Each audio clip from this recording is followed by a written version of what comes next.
আমাদের খুব কষ্ট হচ্ছে নাগরিক হিসেবে এবং আমরা খুব ভয় পাচ্ছি সমাজে চলতে।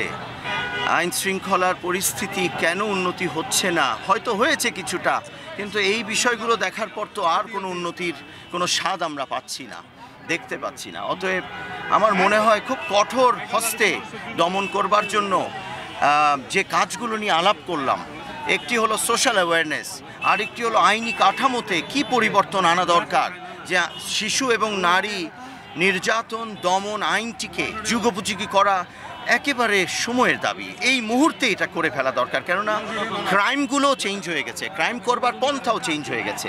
তো পরীক্ষা করবার বিষয়গুলো একটা ধর্ষণের পরে এগুলোর কারণে অনেক বাবা মা আত্মীয় স্বজন কেস করতে চায় না। এগুলোকে সেজন্য চেঞ্জ করে কিভাবে করলে যে প্রতিটি ঘটনা আইনি কাঠামোর আওতায় আনা যায়, সেটিও তো এনশিওর করা দরকার। সেজন্য আমি মনে করি অনেকগুলো কাজ, সোশ্যাল অ্যাওয়ারনেস বললাম, আপনারা দেখেছেন 2002 সালে মিনুর মুখের হাসি ঝলসে দিল তার স্বামী। এই অ্যাসিড নিক্ষেপের বিষয়টি কিন্তু তৎকালীন প্রধানমন্ত্রী দেশনেত্রী বেগম খালেদা জিয়া এবং বাংলাদেশের ওই ওভারঅল যে আইন প্রণেতারা ছিলেন তারা মিলে কিন্তু এটা সমাধান করে ফেলেছেন।